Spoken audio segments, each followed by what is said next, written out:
Be'ezras Hashem Yisbarach Yom Chamishi Parshas Vayigash Shnas Tovshin Ayin. In this week's Parsha, there's a very powerful meeting takes place. Yosef reveals himself at this momentous time to his brothers. And he tells them, Ani Yosef. And they went into shock. They were shocked. Or as they say, Ankol Mevaser, Shakir. That must be the Yiddish word for shocked. I never knew that's what it meant, but just from listening to the Yiddish, that's what comes out. That's Shakir. Means shocked. Nivhalu is the word that Torah uses. And Chazal tell us that the shock, what was the shock? What was the nakuda of the shock? You would say, surprised. They never expected to meet Yosef. Chazal tell us, Rashi says, Mipnei abusha. They were totally bushed. They were totally embarrassed. And that embarrassment shocked them like a deer caught in the headlights. And how does Yosef respond? Vayomer Yosef, and Yosef says, Alechav to his brothers, Geshuna Elai. Rashi says, why did he tell him, Geshuna, come close to me? Because Ra, he saw Oisam Nisoygim Lacher, they were backing off from the shock and embarrassment. They were moving away. Amar, he said, Achshav, Achai, Nechlamim. He said, now my brothers are embarrassed, he says. So Kara Lahem, he calls to them, Beloshoin Raka Vitachnunim. He calls to them in a soft, in a supplicating lashon, and he tries to placate them, and he does. Yeah. And he tells him, Ani Yosef achichem, I'm Yosef your brother. Don't worry, even though I'm the one you sold, Asher machartem, or you see you sold me, but I'm gonna brother your brother. Hear that? A term of brotherly love. I still remember we're brothers. You know, you might say to somebody, you know, you didn't remember I was a brother when you sold me, but he said no. Now you have to know that on a daily experience, we interact with many, many people throughout a day. And everybody who we meet, we bring our egos with us. And we bring our midos, ro'os, with us. And all day long, people are challenging you, and you're being nifga. You're feeling slighted. How do you react when somebody makes you feel slighted? Even if the guy doesn't mean to slight you, how do you react? So if you have bad midas, you know what you do? You get upset. If you don't have terrible midas, you get upset inside. Maybe you think, let me see how I can get even with this fellow. If you have little worse midas, you say to the guy, let me tell you something, buddy. You just started up with the wrong person. I don't have a short memory. I act like an elephant, and I have a memory like an elephant. I don't forget anything. I once heard that elephants have good memories. They said, no, unbelievable. So people act. And we don't even think. And sometimes you let out a klola. Something you tell the guy, straight up, a friend. This is so common, you can't begin to imagine. And when people do it today, they don't even realize that they're now doing something that's totally unbecoming, totally uncalled for a Yid. That's not what HaKadosh Baruch Hu wants from us. And this story of Yosef has to be, because this story is an extreme story where you would have expected Yosef, when he was now had the seat of power, and he was able to derlang and pay back a little bit, and yet what does he do? He goes out of his way to make them feel, Kishuna, come close, don't feel embarrassed. He tries to diminish the embarrassment and treat them in the most amazing, respectful way. What pshat? What's the pshat in this house? I'm pshat not really gesagt. And that was besides for the fact that Chazal tell us that really when he kicked all the people out of the room, he was putting himself in such sakanas nefashos, because if any of his brothers would have given him one flick, he would have died on the spot. They couldn't, and he did it anyway. He goes out of his way, extreme actions. And we have to take this to heart. We have to think about it. Would we ever do this? Maybe if we've been in such a situation, it would be a high thing to expect of you. But if somebody did a small thing to you, or even if a person touched you, he touched your hand, or he touched your hair, or gave you a little poke, do you respond the way you, whatchamacallit? Or if the guy didn't call you by your title that you expect, a person has to know that this is a very important lesson. And I want to share now a famous story that everybody has to have in his pocket and carry it around with him and pull it out when necessary. Shmayo. This is a story with R Yisrael Salant. He was traveling on a train from Kovna to Vilna. Keep this story in your pocket. If you don't write it, not gonna have it in your pocket.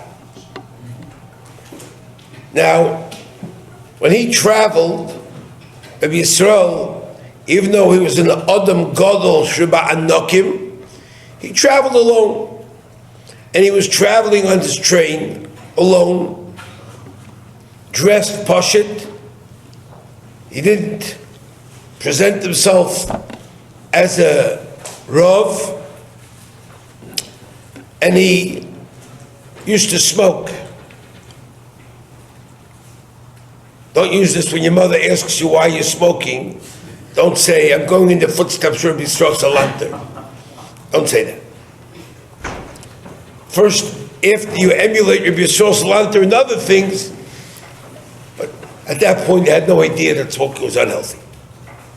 What's interesting, that even from a Musar standpoint, he didn't find it a chisaron in smoking. Today, people would say, what? I can't believe Rabbi Yisrael Salant, he smoked a cigarette? When I grew up, every gadol smoked cigarettes. That's why I started smoking.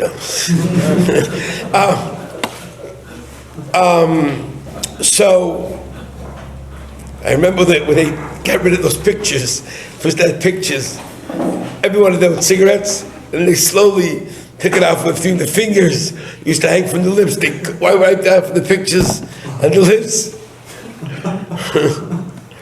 But he went into the smoking car, and a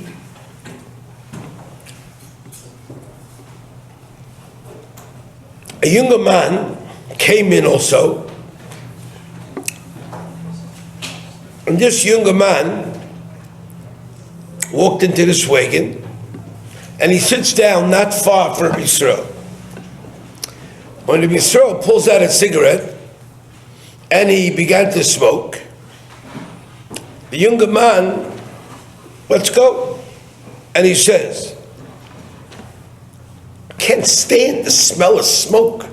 This is like intolerable. And he starts to get all huffy about the smoke. So Yisroel turned to him and he said, "Entschuldigt, excuse me." He said, I didn't know that you find it hard to smoke. I'm going to put the cigarette out, and Teichke de Dibor Yisroel put the cigarette out. I could tell the guy, my friend, you're in the wrong car here. This is a smoking car. Why don't you now go to the regular car? That's what we would have said if we're nice. If not, what we would have said, don't say what we said. But the other people in the wagon see this, and they don't know who Rabbi Yisroel is, but they think the chutzpah from this guy. You can't tell the guy in the smoking car not to smoke. Go to another car. Another few minutes goes by, and all of a sudden the guy is weiter, getting upset, and he says, I can't sit near this Jew. He meant Rabbi Yisroel. Why? The window's open. You can get a cold. No. Rabbi Yisroel turned to him. Rabbi Yisroel didn't open the window. The window happened to be open. Rabbi Yisroel turned to the guy and he says, excuse me. He said, I didn't open the window, but I'm happy to close it for you if it bothers you. So Rabbi Yisroel stood up, went over to the window, and he closed the window. Now the people see this guy's a patient old man. This Zucker has some patience here. This is interesting. And then the train arrived in Vilna, and it pulls into the station, and the station was full. It was packed with people. What's good? Everybody wanted to know where was Rabbi Yisroel. Rabbi Yisrael Salant, they heard he was coming to Vilna, and they were the greeting committee came to Mekabel Panov. No, and he came out of the wagon, out of the car, train car. People screaming, "Shalom Aleichem, Yibruch V'Aboyim," what kind of nice Sachen. So this younger man comes out of the car and he says, "What's going on over here?" He said, "Rabbi Yisrael Salant just came off that train." He said, "Really?" He said, "Where's Rabbi Yisrael Salant?" He said, "That me right there." Oh my goodness! And he chapped Shrek. The guy, what's him called? He realized made a major boo-boo over here. So the guy decided to find out where Rabbi Yisrael Salant is staying, and they told him that Rabbi Yisrael Salant, when he comes to Vilna, he doesn't stay in an inn. He stays by his father-in-law. one of the Meir Tzedek in the city of Vilna, big Paisik in Vilna, for 3 days.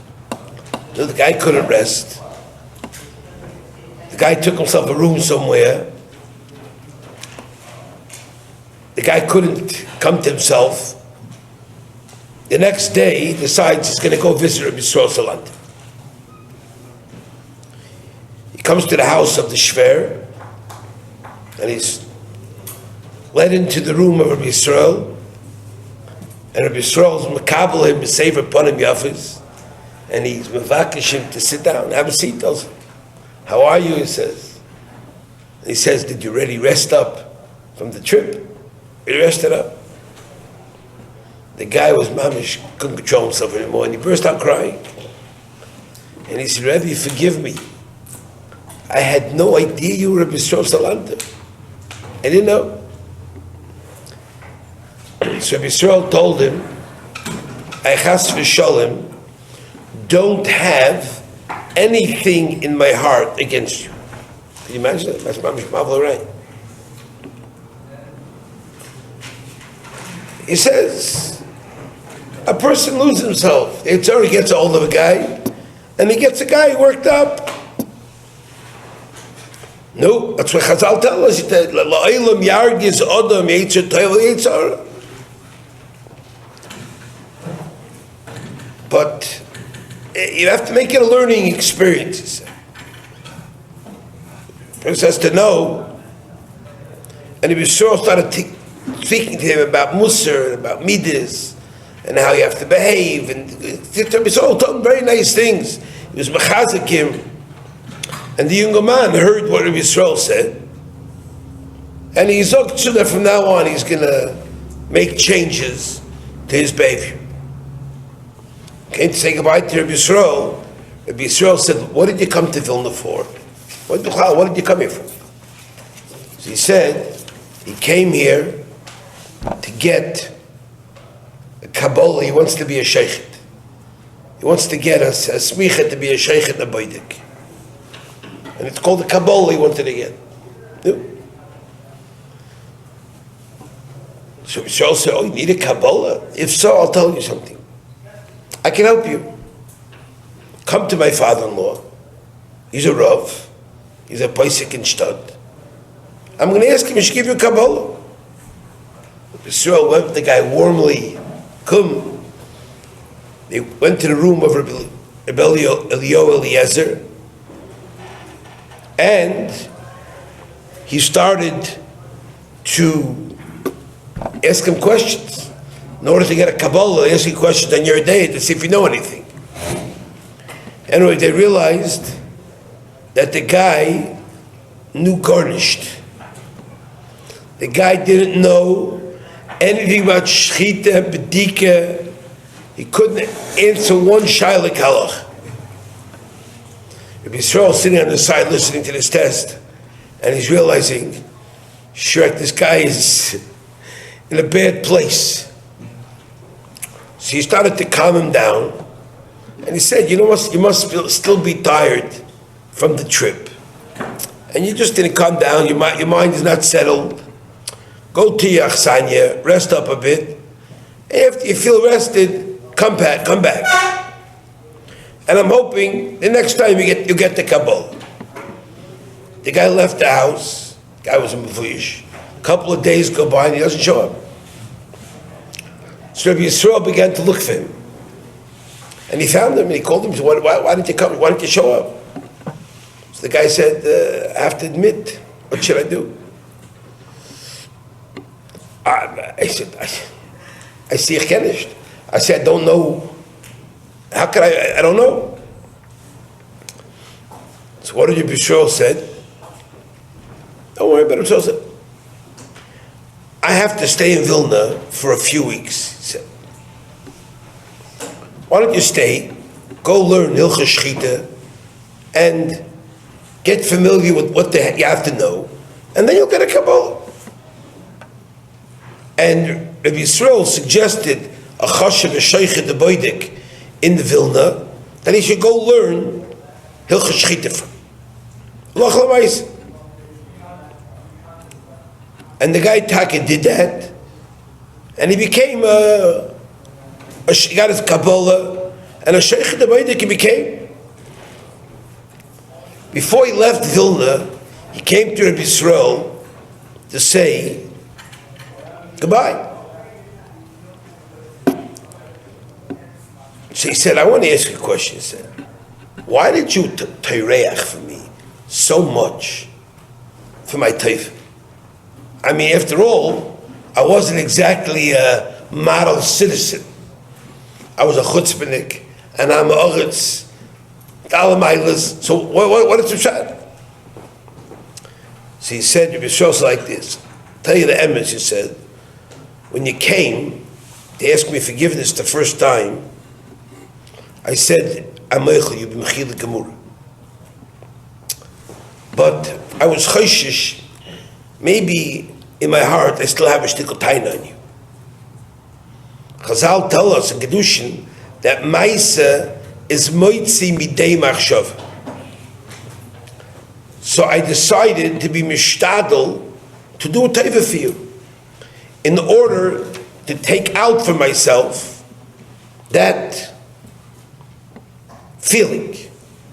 This is called teiva b'mokim hakpada. That's what this is called. You have to remember this, Daniel, that if you ever makbid on somebody, your first job is to want to get rid of it, not to carry it around, not to share it with all of your little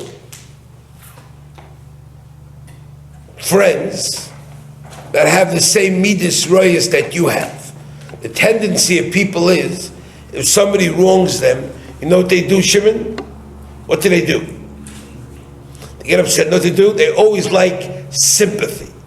Misery loves company. Know what they go to their friends.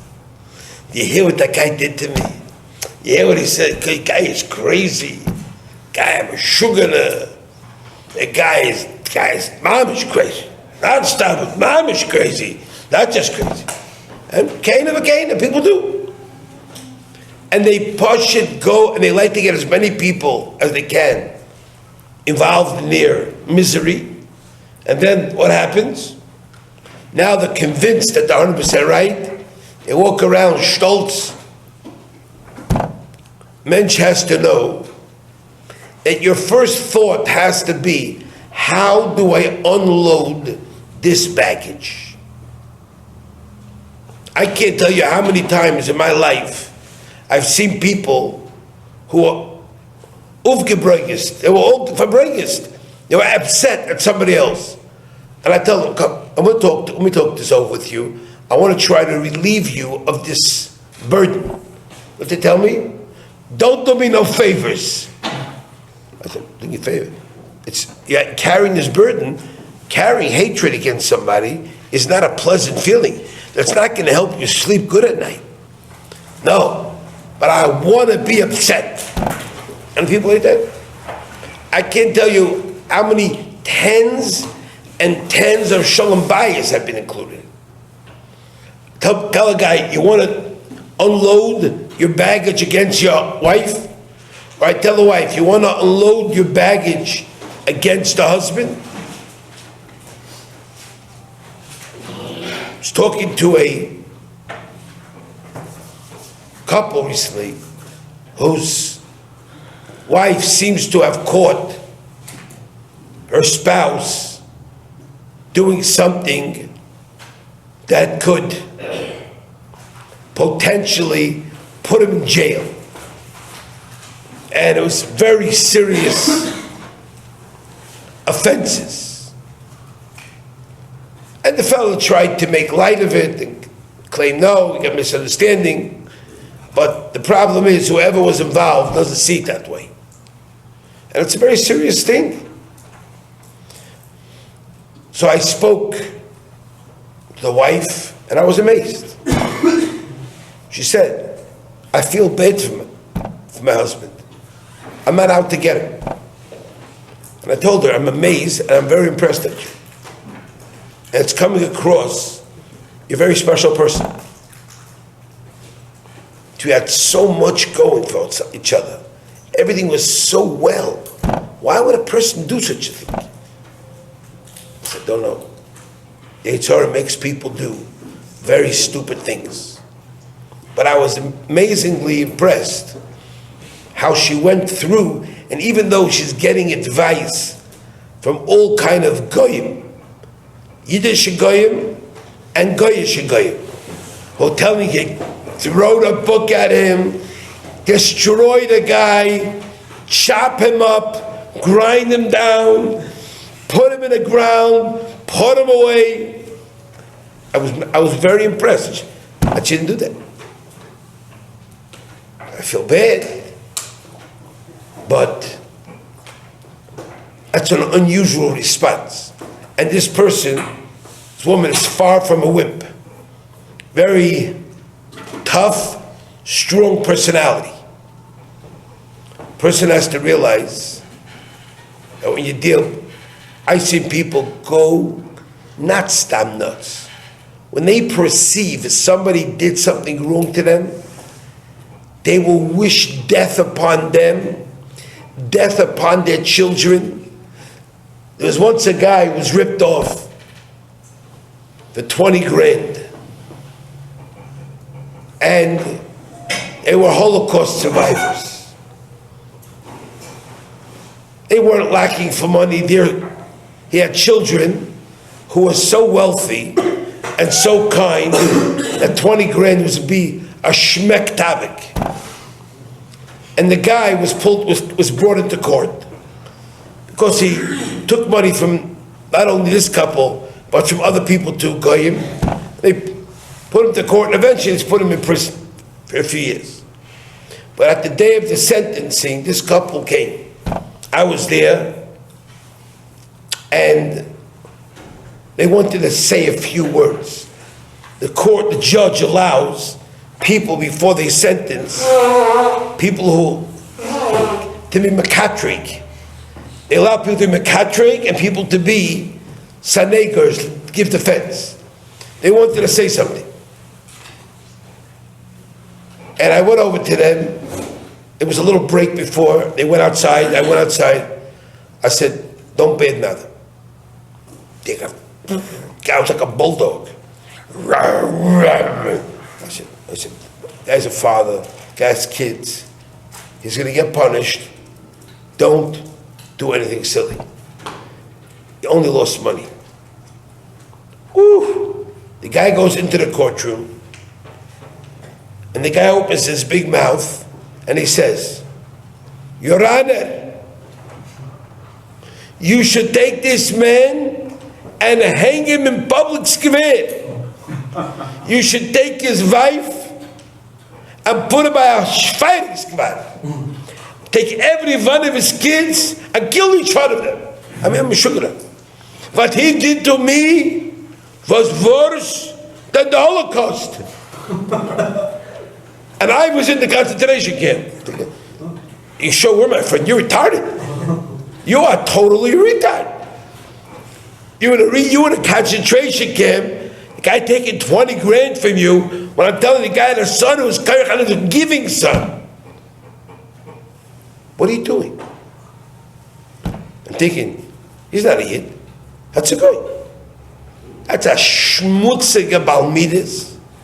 The guy had no compunctions to be moiser Yid berabim.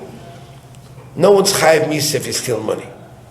In no criminal Torah ever does a guy get misa and his wife doesn't get misa and his kid doesn't get misa. Now, a very interesting thing happened. His wife was with him there. She went up to the stand to give him support. A very short while afterwards, they both died. They both died very short while afterwards. I remember, I didn't forget what happened in that courtroom. Hashem didn't forget either. It was very strange how they both died so shortly after. The guy was put away for 5 years, Taka. He served his time and he got out.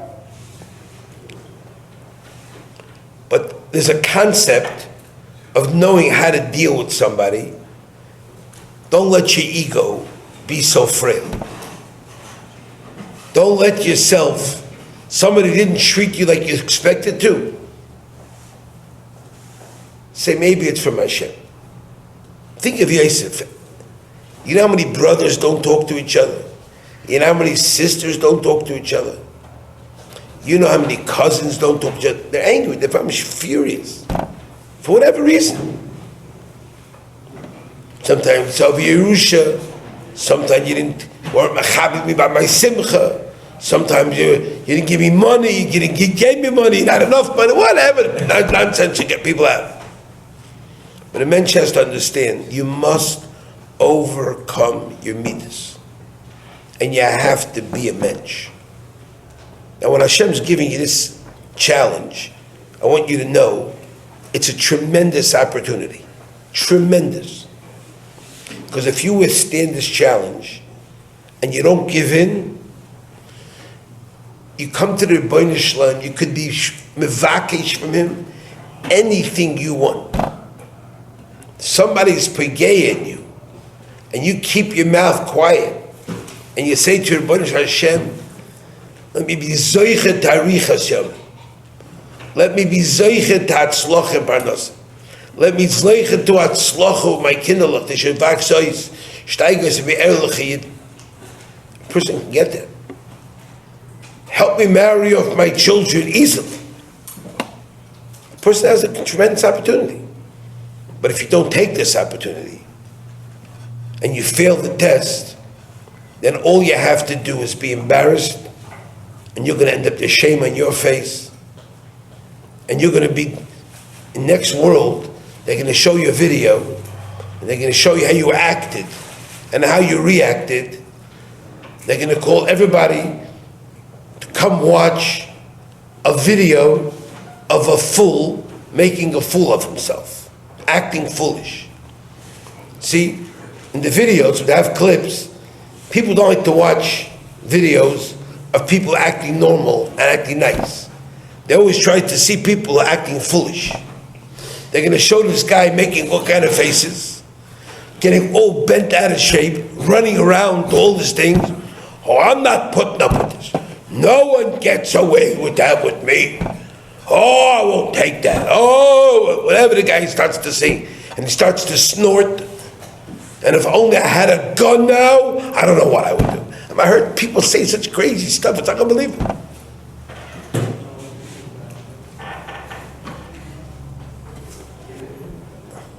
How many people I heard say such nasty things about their spouses. Marvel, right? And Kodesh Baruch Hu should help us be machzik maimed and be able to hold on to ourselves.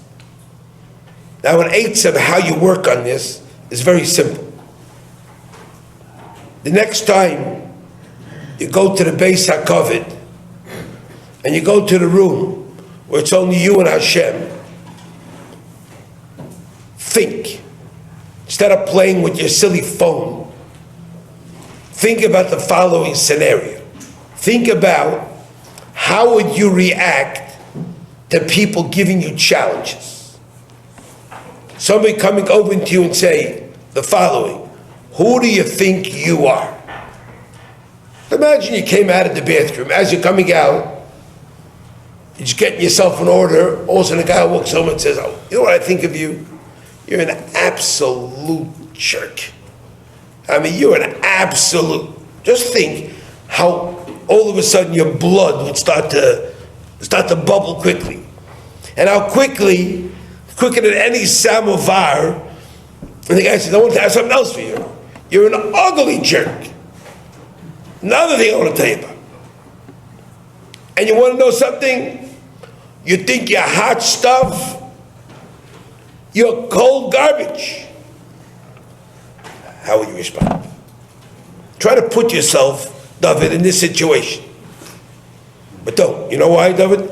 Because if you're going to sit in the bathroom and think about this, the next thing we're going to hear is you're punching the walls, you're kicking the, kicking the paper. No. Practice in a calm situation where you know how I want to react, and then you say, how should I react? What would be the right way to react? So you think of scenarios, and then the next time somebody comes and doesn't treat you in the ideal fashion, you'll be prepared, and you'll be able to say, I know what I should do, and I know what I want to be zeicha to do. And you want to someday come to watch the video, and bring all your family members to come watch Zaidi David, see how he reacted when he was challenged. Let me cook up for Zayda. Let's take a video, the picture, the cameras. And we take out the SD card, they pop it in, and all of a sudden they say, look how a person went in the footsteps of his day Zayda, Yosef Hatzadik.